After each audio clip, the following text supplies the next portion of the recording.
Hello everyone, आप सबका स्वागत है मेरे चैनल राहुल ओझा क्लासेस पर। बच्चों, आज हमारी वीडियो नंबर 6 है बच्चों। ठीक है जी, हमारी सीरीज चल रही है सीरीज फॉर अकाउंटिंग रेशियोज, जिसकी जो वीडियो है ये वीडियो नंबर 6 है। इसमें आज हम प्रॉफिटेबिलिटी रेशियो को ही डिस्कस करने वाले हैं। ठीक है जी, बट प्रॉफिटेबिलिटी रेशियो की आखिरी रेशियो और सबसे इंपॉर्टेंट रेशियो डिस्कस करेंगे, जिसका नाम है रिटर्न ऑन इन्वेस्टमेंट और रिटर्न ऑन कैपिटल एम्प्लॉयड। ये बहुत इंपॉर्टेंट रेशियो है बच्चों। प्रॉफिटेबिलिटी रेशियो में अगर आपने देखा जाए तो हमने कितनी रेशियोज पढ़ी हैं?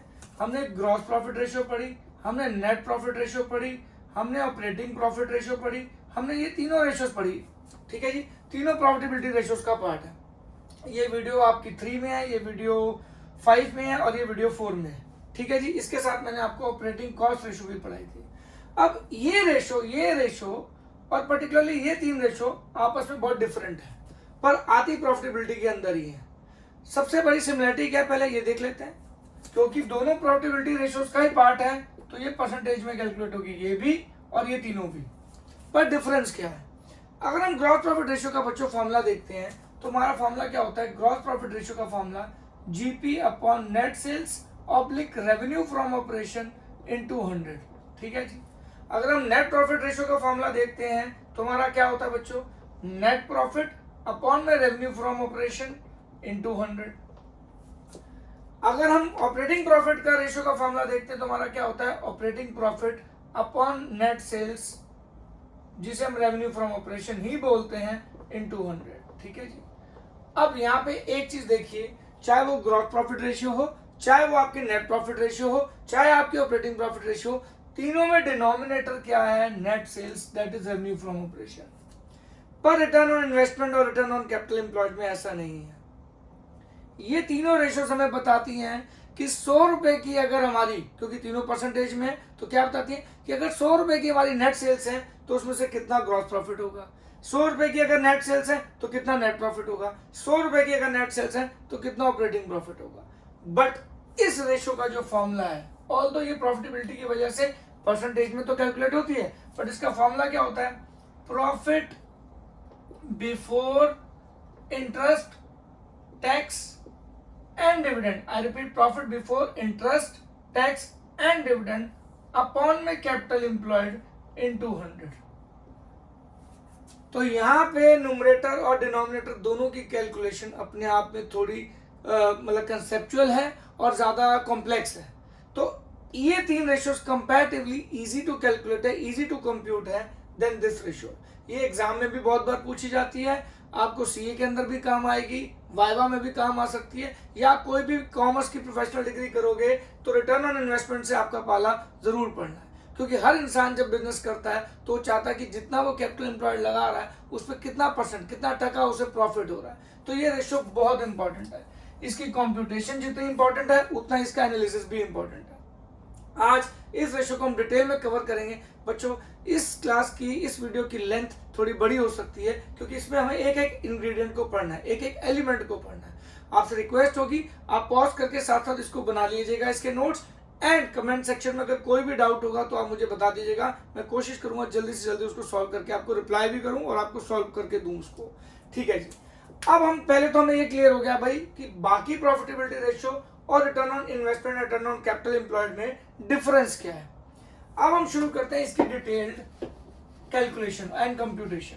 ठीक है जी, अगर हमें इसको समझना पड़ेगा तो बहुत सारी चीजों को ध्यान रखना पड़ेगा, पूरा फाइनेंशियल स्टेटमेंट ही दिमाग में रखना पड़ेगा। सीधी सी बात है, क्योंकि सारी चीजें मेरी पुरानी वीडियोस में आप देख चुके हो रेशियोज की, हर चीज फाइनेंशियल स्टेटमेंट से ही डिराइव्ड है। That's why again it is called analysis of financial statement. अब हम यहाँ पे बात करते हैं return on investment oblique return on capital employed. ठीक है जी, तो हमारा पहला पार्ट हो गया profit before tax, before interest, tax and dividend upon में कैपिटल एम्प्लॉयड इनटू 100। ठीक है जी, अब इसको मैं 2 पार्ट्स में डिवाइड करता हूँ। पहले हम न्यूमरेटर की कैलकुलेशन करके दिखाएंगे, कैसे न्यूमरेटर तक पहुंचा जा सकता है और क्या क्या इश्यूज आते हैं कैलकुलेशन में कंप्यूटेशन के दौरान। फिर हम कैपिटल एम्प्लॉयड को डिस्कस करेंगे डिटेल में, क्योंकि कैपिटल एम्प्लॉयड भी 2 तरीके से निकलती है, एक असेट साइड अप्रोच से, एक लायबिलिटी साइड अप्रोच से।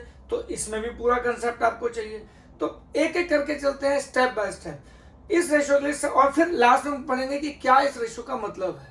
जैसे मैंने जीपी रेशो में बताया, ऑपरेटिंग प्रॉफिट में बताया, नेट प्रॉफिट में बताया, वैसे ये रेशो एग्जैक्टली हमें बताती क्या है। तो 3 पार्ट्स में बेसिकली आज की क्लास डिवाइडेड हो गई। अब सबसे पहले हम डिस्कस करते हैं profit before interest, tax and dividend होता क्या है और इसको कैसे कैलकुलेट करते हैं। देखो जी, आपने मेरे से नेट प्रॉफिट निकालना सीख चुके हो, ठीक है जी। वीडियो नंबर 5 इसी के ऊपर बेस्ड थी, ठीक है जी। इसमें आप क्या करोगे, आप capital account sorry P&L account बनाते हो, ठीक है जी। यहाँ आप क्या शो करते हो, बाय ग्रॉस प्रॉफिट, ठीक है जी। उसके बाद आपका क्या आता है, यहाँ पे आपकी अदर इनकम आ जाती है जो भी होती हैं। उसके बाद यहाँ सारे इनडायरेक्ट एक्सपेंसेस आते हैं, to bad debts, to stationery, ठीक है जी, टू रेंट, टू इलेक्ट्रिसिटी, जो भी आपके इनडायरेक्ट खर्चे हैं, be it operating expense, be it non operating expense, I repeat, be it operating expense, be it non operating expense आप ले लेते हो और यहाँ पे टू नेट प्रॉफिट निकाल लेते हो। और ये चीज मैं आपको ऑलरेडी बता चुका हूँ। तो इन शॉर्ट आपको क्या करना है, आपको नेट प्रॉफिट निकाल लेना है after every expenses, indirect expenses, ठीक है जी। अब होता क्या है, ध्यान से सुनिएगा, यहाँ से गेम शुरू हो रही है। जब बिजनेस कोई स्टार्ट करता है तो उसमें पैसा लगता है जिसे हम बोलते हैं कैपिटल। अब कैपिटल 2 तरीके की होती है, एक जो ओनर लगाता है, एक जब हम बोरो करते हैं बाहर से, ठीक है जी। जो ओनर लगाता है उसे बोलते हैं ओनर्स फंड, और कंपनी के केस में क्या बोलते हैं बच्चों, इसे हम share holder fund. I repeat, owner's fund और क्या बोलते हैं, शेयर होल्डर्स फंड। और जो बोरो किया जाता है पैसा बाहर से, उसे हम क्या बोलते हैं बच्चों, बोरोड फंड, जिसे डेट भी बोला जाता है, ठीक है जी। अब जब पैसे लगाए जाते हैं बिजनेस में तो वो रिटर्न एक्सपेक्ट करते हैं। अब बिजनेस से तो नेट प्रॉफिट कमा लिया, तो फिर क्या करते हैं, इस नेट प्रॉफिट से हम पेमेंट देनी शुरू करते हैं। सबसे पहले पेमेंट हम किसको देते हैं, बाहर वालों को। ओनर को तो लास्ट में मिलेगा भाई, सीधी सी बात है। सारे को देने के बाद सबके हिस्सा प्रॉफिट में जिसको मिलना है उस प्रॉफिट का हिस्सा आप उस पर्टिकुलर पार्टी को देते हो और फिर लास्ट में ओनर को मिलता है, ठीक है जी। तो चलते हैं यहाँ पे। सबसे पहले मान लो आपके पास नेट प्रॉफिट आ गया, ठीक है जी। इसे हम क्या बोलते हैं, अब मैं सॉरी गाइस, इसे हम क्या बोलते हैं, अब जरा मैं यहाँ पे थोड़ा सा आपको डिटेल में बताता हूँ क्या गेम है, ठीक है। सबसे पहले आपका ये जो P&L अकाउंट से प्रॉफिट आता है, नेट प्रॉफिट, इसे आप क्या बोलते हो बच्चों, EB। सॉरी गाइस, लगता है आज AC चल रहा है, थोड़ा सा तो कोल्ड सा फील हो रहा है। आई होप आपको लेक्चर में कोई दिक्कत नहीं मिलेगी। तो सबसे पहले बच्चों नेट प्रॉफिट में हम क्या बोलते हैं, EBIT, EBIT और PBIT, earning before interest and tax, profit before interest and tax. I repeat, earning before interest and tax, profit before interest and tax. ये कहां से आया, ये आपके P&L अकाउंट की फिगर होती है भैया। अगर आप कंपनी स्टेटमेंट बना रहे हो, अकाउंट्स आप कंपनी एक्ट के अकॉर्डिंगली बना रहे हो, तो आप स्टेटमेंट बनाते हो, उस स्टेटमेंट के हिसाब से जो नेट प्रॉफिट आएगा वो लेना है। पर उसमें क्या क्या नहीं लेना, मतलब क्या क्या माइनस नहीं करना, अभी इंटरेस्ट माइनस नहीं करना, टैक्स माइनस नहीं करना, यानी कि सिर्फ जो ऑर्गेनाइजेशन के खर्चे हैं उन सबको माइनस कर दो। जिन पार्टियों का पैसा लगा हुआ है, चाहे ओनर का चाहे आपने लोन लेके, उनको अभी कुछ नहीं देना। तो प्रॉफिट वो वाला लेना है जिसमें आपने किसी जो पैसा लगाया किसी पार्टी ने, उसमें चाहे वो आपने लोन लेके लगाया चाहे खुद का लगाया, तो उनको दिए बिना आप अपनी फर्म का प्रॉफिट निकालो, जिसे हम क्या बोलते हैं, earning before interest and tax, profit before interest and tax. इसमें से सबसे पहले हम किसको देते हैं बच्चों, बोरोड फंड वाले को पैसे देते हैं, जिससे हमने भैया पहले बाहर से पैसा उठा रखा है। तो हमारा लॉजिक क्या था, जिससे बाहर से पैसा उठाया पहले उसको ब्याज दो, और उसको हम क्या देते हैं बच्चों, इंटरेस्ट। सीधी सी बात है, वो आपसे आपका ब्याज मांगेगा। जब वो इंटरेस्ट मांगेगा तो ये हमारी चार्ज अगेंस्ट प्रॉफिट होता है। रिपीट, चार्ज अगेंस्ट प्रॉफिट का मतलब क्या होता है, चाहे प्रॉफिट हो चाहे लॉस हो, आपको जो चीज देनी ही देनी होती है, that is called charge against profit. तो सबसे पहले आप किसको देते हो, आउटसाइडर, थर्ड पार्टी, जिससे आपने पैसा बोरो किया है। तो आप यहाँ पे आप क्या लेस करते हो, इंटरेस्ट लेस करते हो। और फिर आपके पास क्या बचता है, अर्निंग बिफोर टैक्स, यानी कि अगर इस पे बात करूं तो क्या हो गया, profit before tax. Point to be noted, आप ध्यान से देखिएगा, यहाँ पे EBIT था आई माइनस हो गया, यहाँ से आई हट गया और ईबीटी हो गया। तो जो चीज माइनस होती जाएगी, जो चीज माइनस होती जाएगी वो यहाँ से हटती जाएगी। ठीक है जी। अब हमने बोर्ड फंड को पैसा दे दिया, भाई उन्होंने पैसा लगाया था, हमने उनके बदले उनको ब्याज दे दिया, जो भी डिसाइड हुआ होगा। जनरली इसे लॉन्ग टर्म लोन भी बोल सकते हैं, बैंक लोन भी बोल सकते हैं, डिबेंचर भी बोल सकते हैं। ये बोर्ड फंड का पार्ट है। अभी कैपिटल एम्प्लॉयड में आपको पूरा डिटेल बताऊंगा, ओनर फंड क्या होता है और बोर्ड फंड क्या होता है, इसकी डिटेल। तो सबसे पहले जो हमारी थर्ड पार्टी को इंटरेस्ट देना है वो दे दिया। अब इसके बाद आती है गवर्नमेंट, यानी ये क्या दिया, लोन पे इंटरेस्ट बेसिकली।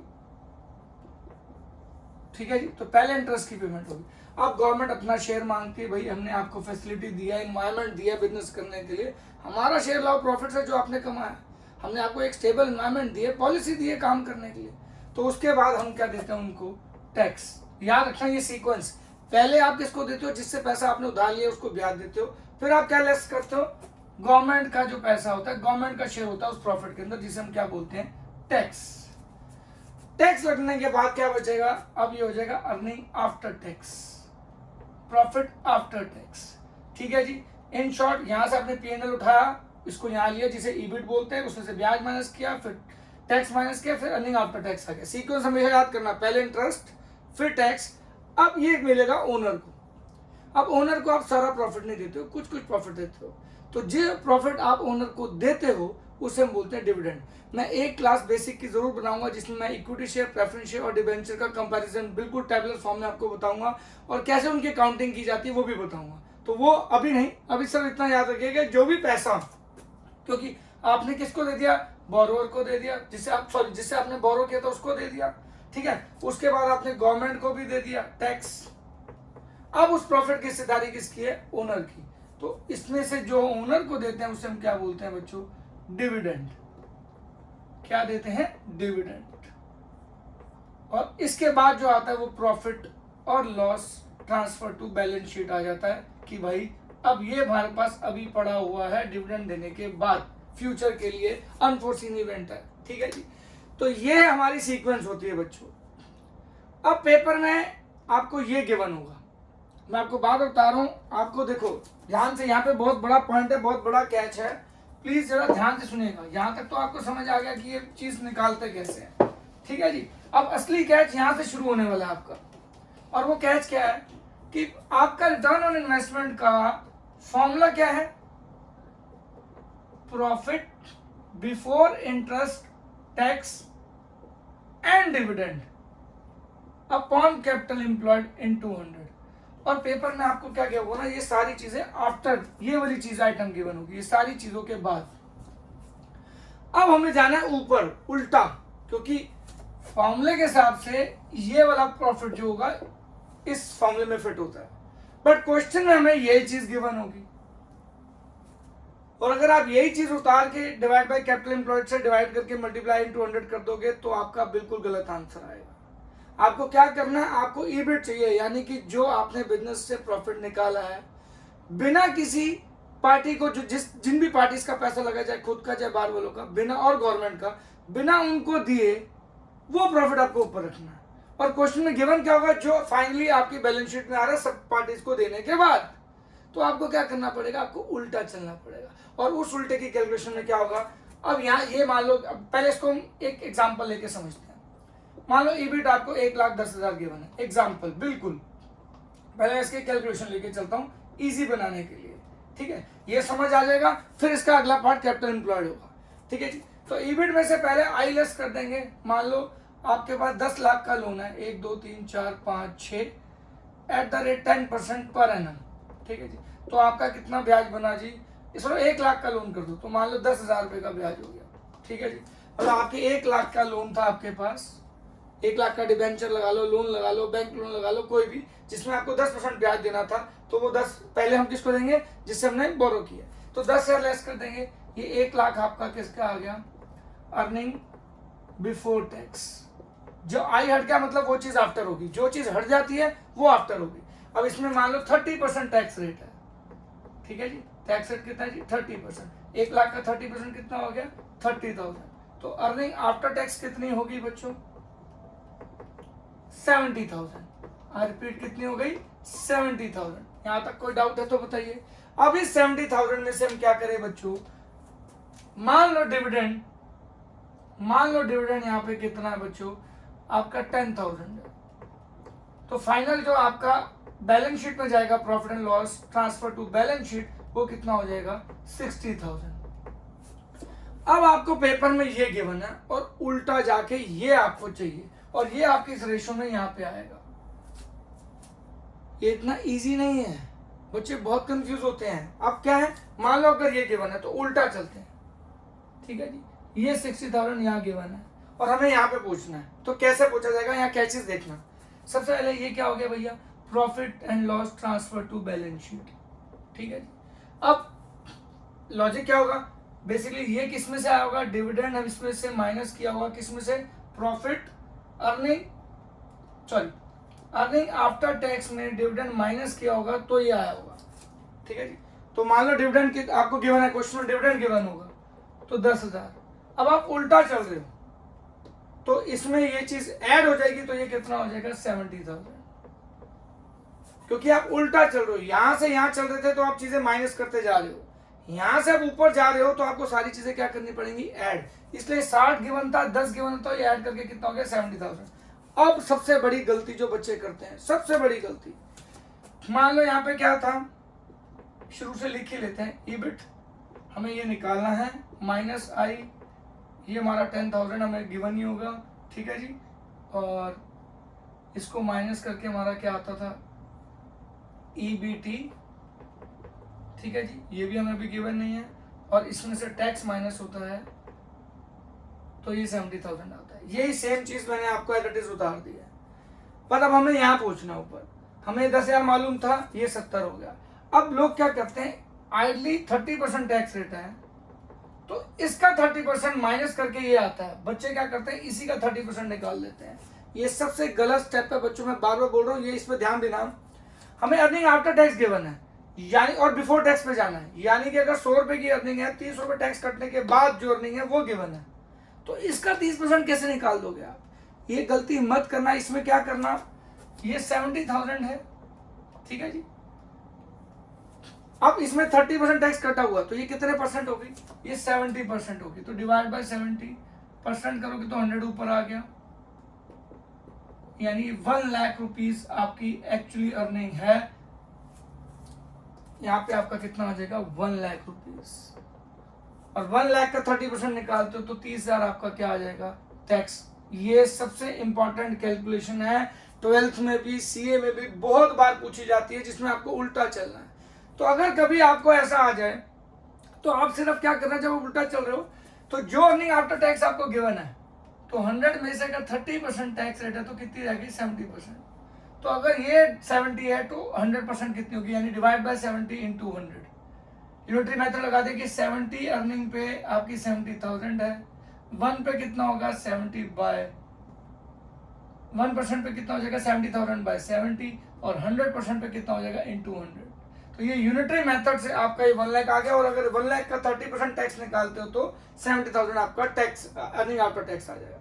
अब ये आपको गिवन है इंटरेस्ट 10,000, क्योंकि ये तो डेटा गिवन ही होगा आपको लोन का। और यहाँ पे आपको क्या करना है भाई, 1 लाख थी 10,000, अब ये माइनस हुआ है तो बट ऑब्वियसली बिफोर जाने के लिए हमें क्या करना पड़ेगा, ऐड। तो आई रिपीट कि जब हम सीधे से चलते हैं तो हम माइनस लगातार करते आते हैं, और जब हमें उल्टा जाना है तो हमें डिविडेंड पहले ऐड करना होगा, टैक्स भी ऐड करना होगा, इंटरेस्ट भी ऐड करना होगा, और ये अमाउंट चाहिए हमें, जो कि हमारे फॉर्मूले का सबसे इंपॉर्टेंट पार्ट है। तो ये हमारी पहली कैलकुलेशन है बच्चों, how to calculate earning before interest and tax and dividend. और पेपर में 99% आपको उल्टा गिवन होगा, तो आपको याद रखना लेस नहीं, ऐड करते जाना है। और ये ऐड करने का जो प्रोसीजर है, ये सबसे कम बच्चों को जनरली इसी कंसेप्ट पे बच्चे मिस्टेक करते हैं।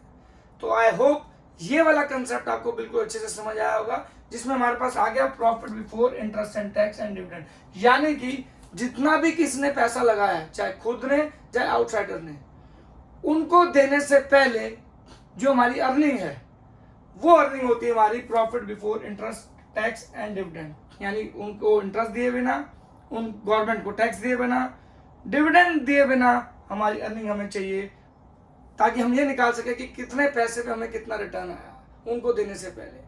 ठीक है जी। अब हम नेक्स्ट पार्ट इसका बताएंगे, कैपिटल एम्प्लॉयड। चलिए बच्चों, अब शुरू करते हैं नेक्स्ट पार्ट इसी का। अगर हम समझें तो इन शॉर्ट इस रेशो में दो पार्ट हैं, न्यूमरेटर और डिनोमिनेटर, और दोनों ही कैलकुलेट करने हैं क्योंकि दोनों की कंपटीशन अपने आप में पूरी कंसेप्चुअल है। जो ऊपर वाला पार्ट है वो P&L अकाउंट को हिट करता है, ठीक है जी, और जो नीचे कैपिटल एम्प्लॉयड वाला पार्ट है वो बैलेंस शीट का पार्ट है। अभी जनरली बाकी रेशियोज में आप नोटिस कर रहे थे, आप ट्रेडिंग अकाउंट और P&L अकाउंट को ही यूज कर रहे थे, चाहे आपने नेट प्रॉफिट रेशियो लिया, चाहे ग्रॉस प्रॉफिट रेशियो लिया और चाहे ऑपरेटिंग प्रॉफिट रेशियो लिया। यहाँ पे एक पार्ट P&L अकाउंट से उठा रहे हो और एक पार्ट बैलेंस शीट से उठा रहे हो। चलिए शुरू करते हैं अगेन। अब रिटर्न ऑन इन्वेस्टमेंट हमारा क्या फॉर्मूला था, oblique return on capital employed जिसे हम बोलते हैं। तो ये तो हमारी अच्छे से समझ आ गया हमें कि profit before interest, tax and dividend कैसे कैलकुलेट करता है। अब हम सिखाएंगे कैपिटल एम्प्लॉयड कैसे कैलकुलेट की जाती है, ठीक है जी। अब बच्चों, कैपिटल एम्प्लॉयड जनरली दो चीजों का समेशन होता है, एक ओनर्स फंड प्लस जिसे हम शेयर होल्डर फंड भी बोलते हैं बच्चों, ठीक है जी। कंपनी के केस में शेयर होल्डर हो जाता है, share holders are called owners. इसमें टाइप्स होती है इक्विटी एंड प्रेफरेंस, जो मैं एक बार डिटेल आपको एक अलग से क्लास लूंगा जिसमें आपको बताऊंगा शेयर होल्डर फंड। और दूसरा होता है आपका बोरोड फंड, ठीक है जी, जिसे हम क्या बोलते हैं, डेट, एक तरह का क्या बोलते हैं, डेट।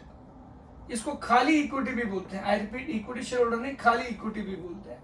खैर, इसको कैलकुलेट करने के दो तरीके हैं। पहली बात मतलब समझ लेते हैं। कैपिटल एम्प्लॉयड मतलब जब कोई आदमी बिजनेस शुरू करता है तो वो खुद का पैसा लगाता है जिसे ओनर फंड बोलते हैं आसान भाषा में, और जो पैसा वो बोरो करता है, लोन लेता है, उसे हम बोरोड फंड बोलते हैं। अब कंपनी के केस में अलग अलग हेड्स के फॉर्म में ये चीज रिकॉर्ड होती है, वो आप कंपनी बैलेंस शीट को सीखोगे तो आपको डिटेल समझ आएगी। खैर, मैं अभी आपको एक इजी लेआउट से समझाने की पूरी कोशिश करता हूँ, ठीक है जी। अब ये कैपिटल एम्प्लॉयड जो है बच्चों, वो दो तरीकों से निकाली जाती है। आई रिपीट, ये जो कैपिटल एम्प्लॉयड है ये दो तरीकों से निकाली जाती है, एक असेट साइड अप्रोच से, एक लायबिलिटी साइड अप्रोच से। दोनों से आंसर सेम ही आएगा, कैपिटल एम्प्लॉयड ही आएगा, बट आपको दोनों साइड से निकालना आना चाहिए।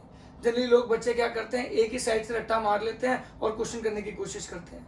आप क्रॉस चेक भी कर सकते हो पेपर में, और आपको एक्चुअली आना चाहिए, क्योंकि अगर आपको एनालिसिस सीखना है तो आपको real meaning of financial statement पता होना चाहिए, तभी आरओआई निकालने का फायदा है। अगर निकाल भी ली और मतलब नहीं पता तो फायदा क्या। चलिए अब हम इसको डिटेल में सीखते हैं। तो मान लो मैं एक नॉर्मल एक फिक्टिशियस सिचुएशन क्रिएट करता हूं, ऑल्दो कंपनी की बैलेंस शीट कंपनी एक्ट के अकॉर्डिंगली बनाई जाती है, शेड्यूल के अकॉर्डिंग बनाई जाती है। मैं एक नॉर्मल बैलेंस शीट बना रहा हूँ सोल प्रोप्राइटर की जैसी, पर कंपनी हेड यूज कर लूंगा उसमें समझने के लिए। मान लो ये बैलेंस शीट है, ये असेट साइड है, ये लायबिलिटी साइड है, ठीक है जी। अगर हम असेट लायबिलिटी साइड से हम निकालते हैं कैपिटल एम्प्लॉयड, सबसे पहली बात, we should always consider ourselves as a business, should not consider ourselves as a businessman. Business में अगर बिजनेसमैन ने पैसा लगाया जाता है, जो बिजनेसमैन पैसा लगाता है उसे हम ओनर फंड बोलते हैं, और जो थर्ड पार्टी यानी कि आउटसाइडर पैसा लगाता है उसे हम डेट बोलते हैं, बोरोड फंड बोलते हैं। तो लायबिलिटी भी हम इसी तरीके से बनाते हैं, ठीक है जी। सबसे पहला आ गया यहाँ पे equity share capital, preference share capital, जहाँ कैपिटल वर्ड आ गया मतलब ओनर होते हैं, ऑल्दो ये दोनों में बहुत डिफरेंस होता है, इसके फिर कभी क्लास लूंगा, ठीक है जी। Plus reserve and surplus, reserve and surplus मतलब जैसे कि प्रॉफिट हो गया, अगर लॉस हो गया तो माइनस कर देंगे, आई रिपीट, प्रॉफिट होगा तो इसी में ऐड हो जाएगा, लॉस होगा तो माइनस कर देंगे। यानी ओनर के पैसे को हम किस तरीके से डिनोट करते हैं, share holder fund. Share holder fund किस किस का समेशन होगा, equity share capital plus preference share capital plus reserve and surplus. Reserve and surplus में अगर प्रॉफिट होगा तो ऐड हो जाएगा, लॉस होगा तो ये अमाउंट लेस हो जाएगा। यानी ये हमारा पैसा क्या हो गया, बेसिकली ओनर्स फंड, ठीक है जी। अब आ जाओ बोरोड फंड, इसके बाद क्या आ जाता है, बोरोड फंड। बोरोड फंड मतलब डेट, तो इसमें क्या आएगा आपका डिबेंचर, डिबेंचर क्या, जनरली एक परसेंटेज होती है जो उसकी इंटरेस्ट को रिप्रेजेंट करती है, debenture, bank loan, long term loan कोई भी, and long term provision, I repeat long term provision. इनको ऐड कर दोगे तो ये क्या बन जाएगा, बोरोड फंड। और इन्हीं दोनों को ऐड करने से हमारी क्या बन जाती है बच्चों, लायबिलिटी साइड की क्या बन जाती है, कैपिटल एम्प्लॉयड। क्योंकि कैपिटल एम्प्लॉयड किसका सम है, owner's fund and borrowed fund. तो ओनर्स फंड का मतलब क्या, equity share capital plus preference share capital plus reserve and surplus, और ये क्या है, शेयर होल्डर फंड। कलेक्टिवली क्या बनता है, ये शेयर होल्डर फंड। और आपका बोर्ड फंड क्या बन जाएगा, जितने भी लॉन्ग टर्म लोन्स है, debenture, bank loan, long term loans, long term provision, और इन दोनों को ऐड कर देंगे तो क्या बन जाएगा आपका कैपिटल एम्प्लॉयड। पर यहाँ पे एक कैच है, बहुत बड़ा कैच है। क्या कैच है कि जो भी ये कैपिटल एम्प्लॉयड निकलेगी, इन शॉर्ट अगर कैपिटल एम्प्लॉयड हमारी निकलती है equity share capital plus preference share capital plus reserve and surplus, ठीक है जी, ये ओनर फंड हो गया, प्लस आपका लॉन्ग टर्म बोरोइंग्स जिसमें डिबेंचर भी आ गया सब कुछ, प्लस लॉन्ग टर्म प्रोविजन, ठीक है जी। ये जो कैपिटल एम्प्लॉयड आएगी इसमें से 3 चीजें माइनस कर देना, जो भी इसका समेशन आएगा उसमें से 3 चीजें हमेशा डिडक्ट कर देना। क्या क्या, गुडविल,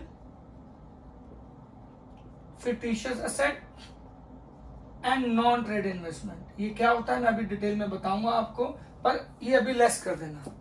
कैपिटल एम्प्लॉयड का फॉर्मूला क्या बनेगा, owner's fund plus board fund, जिसमें से आपको गुडविल, फिक्टिशियस एसेट्स और नॉन ट्रेड इन्वेस्टमेंट्स ये लेस करनी पड़ेंगी। अभी क्या होता है ये एसेट साइड जब मैं समझाऊंगा तो आपको डिटेल में बताता हूँ, पर ये आपको क्या करना पड़ेगा, लेस करना पड़ेगा to find out the capital employed through liability side approach. तो लायबिलिटी साइड बड़ी सिंपल है कि हम अपने आप को बिजनेस मान के चलते हैं। ओनर ने जो पैसा लगाया वो ओनर फंड हो गया, जो बाहर से पैसा उठाया वो बोर्ड फंड हो गया, और उसमें से 3 चीजों पे पैसा माइनस करना है।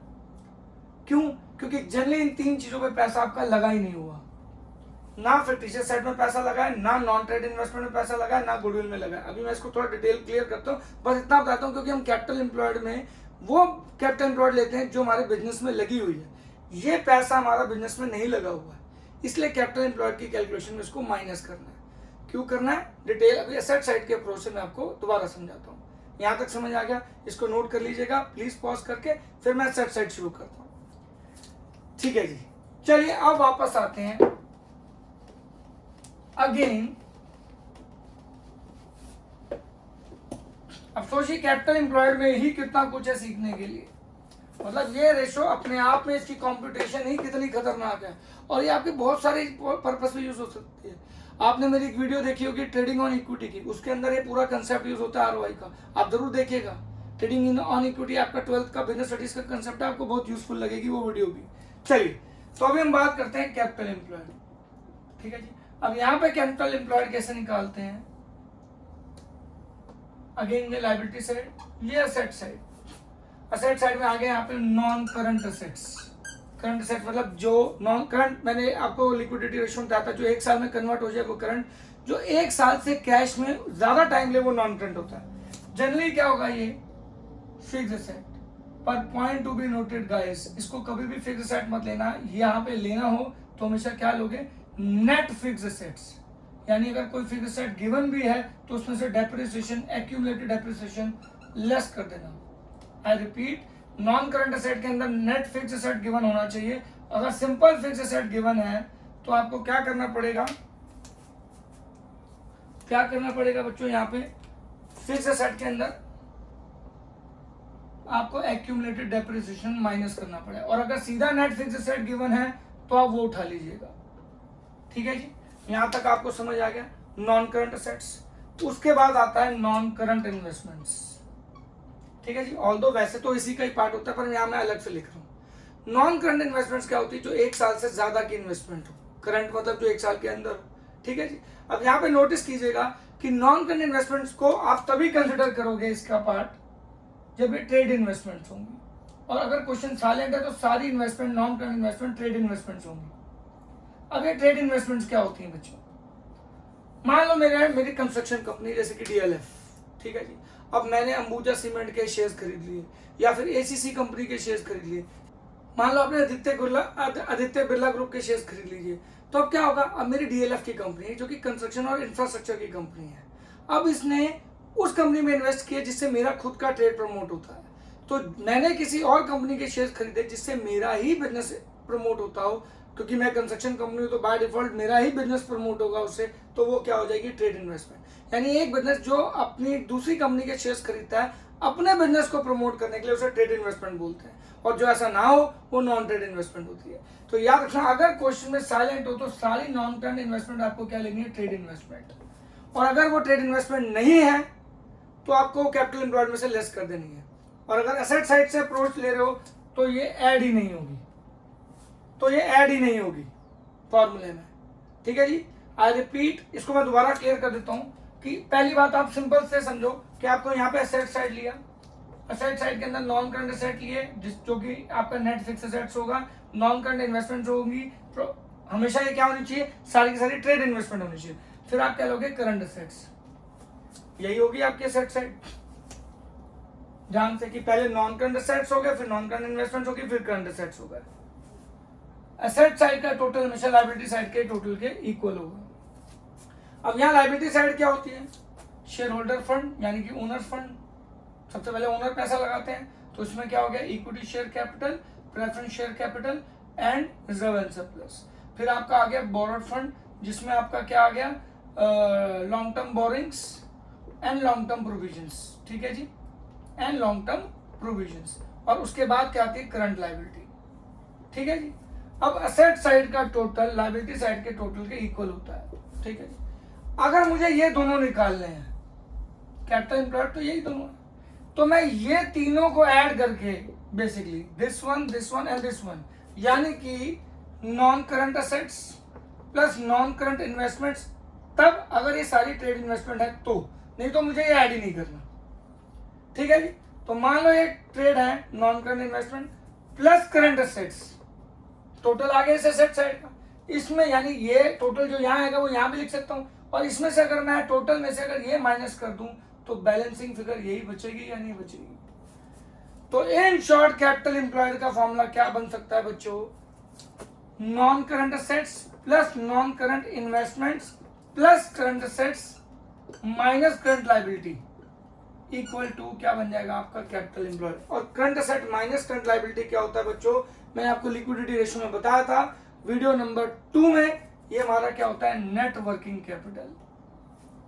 तो क्योंकि हमें एसेट साइड से निकालना, तो हम क्या करें, एसेट साइड का टोटल ले लेते हैं। अब एसेट साइड के टोटल में से अगर सिर्फ करंट लायबिलिटी माइनस कर दे, क्योंकि एसेट और लायबिलिटी का टोटल तो इक्वल होता है, तो बाय डिफॉल्ट आपकी जो फिगर बच जाएंगी वो क्या बच जाएगी, कैपिटल एम्प्लॉयड जो कि शेयर होल्डर फंड और बॉन्ड फंड के इक्वल होंगी। पर पॉइंट टू बी नोटेड, ये यहाँ पे किसके इक्वल है, यहाँ पे ये कैपिटल एम्प्लॉयड किसके थ्रू निकली है, एसेट साइड अप्रोच से। तो हमारा फॉर्मूला क्या बनेगा, एसेट साइड अप्रोच से। अब मैं आपको फॉर्मूला लिख के दिखाता हूं ढंग से बिल्कुल, ताकि आपको क्लियर समझ आए एक एक चीज, और ये डेरिवेशन में तो आपको पक्का हेल्प होगी।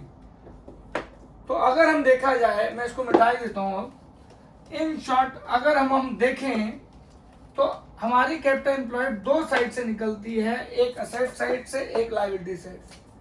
तो यहां लिख देते हैं इन शॉर्ट कैपिटल एम्प्लॉयड एक लायबिलिटी साइड और एक एसेट साइड। लायबिलिटी साइड से क्या क्या होगा हमारा, equity share capital plus preference share capital plus reserve and surplus. अगर इसमें प्रॉफिट एंड लॉस में लॉस हो रहा होगा तो माइनस हो जाएगा। ये हमारा हो गया ओनर्स फंड। ठीक है जी, उसके बाद आपका डिबेंचर जिसे हम लॉन्ग टर्म बोरिंग बोलते हैं प्लस लॉन्ग टर्म प्रोविजन, इन दोनों को ऐड कर दूं तो हमारा क्या हो जाएगा, बोरोड फंड। ये हमारा हो गया लायबिलिटी साइड से कैपिटल एम्प्लॉयड का फॉर्मूला। इसमें से 3 चीजें माइनस कर देना, गुडविल, नॉन ट्रेड इन्वेस्टमेंट्स, क्योंकि ये बिजनेस को प्रमोट करने में नहीं लगी हुई, point to be noted, non trade investment business को प्रमोट करने में नहीं लगी हुई, और फिक्टिशियस एसेट जिसकी कोई वैल्यू नहीं है, जो हमने पैसा लगाया नहीं इस एसेट पे, तो ये माइनस करेंगे तो हो गया हमारी capital employed from liability side approach. अगर एसेट साइड आ जाए तो एसेट साइड का टोटल निकाल लो पहले, नॉन करंट एसेट्स जिसमें हम नेट फिक्स एसेट्स लेंगे, पॉइंट टू बी नोटेड हमेशा। नॉन करंट इन्वेस्टमेंट्स तभी लेंगे जब ये सारी क्या होंगी, ट्रेड इन्वेस्टमेंट्स। उसके बाद current assets minus current liability, जिसको मैं चाहूं तो एक साथ current asset minus current liability को क्या लिख सकता हूं, नेट वर्किंग कैपिटल। और आपका फॉर्मूला क्या बन गया, net current asset, sorry non current assets plus non current investments plus net working capital is known as capital employed. और अगर ये नॉन ट्रेड इन्वेस्टमेंट्स हैं तो इस फॉर्मूले में ऐड ही नहीं होगी, यहाँ से गायब हो जाएंगी, सीधा non current assets plus net working capital equal to capital employed बन जाएगा। आप इन शॉर्ट देखो तो सिर्फ और सिर्फ आपकी बैलेंस शीट यूज हो रही है। असेट साइड उठा ली, इसमें से करंट लायबिलिटी मैच कर दी तो ये बैलेंसिंग फिगर आ गई, और सीधा ही अगर ये आइटम्स उठा ली तो ये लायबिलिटी साइड अप्रोच हो गई।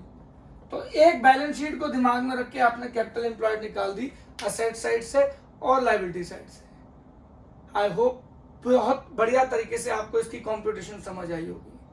अब इसमें एक लास्ट बात, अगर पेपर में मान लो नॉन ट्रेड इन्वेस्टमेंट्स गिवन है, ठीक है, आपकी कैपिटल एम्प्लॉयड आ गई लायबिलिटी साइड से 10 लाख की, ठीक है, तो नॉन ट्रेड इन्वेस्टमेंट आपकी है 50,000, तो आप क्या करोगे 10 लाख माइनस 50,000, ठीक है जी, ये आपका हो गया 9,50,000, ठीक है जी।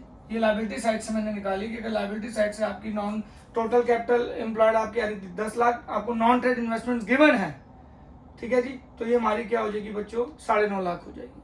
अब लास्ट बात और सबसे इंपॉर्टेंट, अगर इस नॉन ट्रेड इन्वेस्टमेंट पे कोई इंटरेस्ट कमाया है, अगर इस नॉन ट्रेड इन्वेस्टमेंट पे कुछ इंटरेस्ट कमाया है, आई रिपीट वंस अगेन, इस नॉन ट्रेड इन्वेस्टमेंट में कुछ इंटरेस्ट कमाया है, तो ऊपर profit before interest tax and dividend में से जो interest on non trade investments होगा वो लेस कर देना। आई रिपीट, बहुत इंपॉर्टेंट पॉइंट बता रहा हूं मैं आपको यहाँ पे।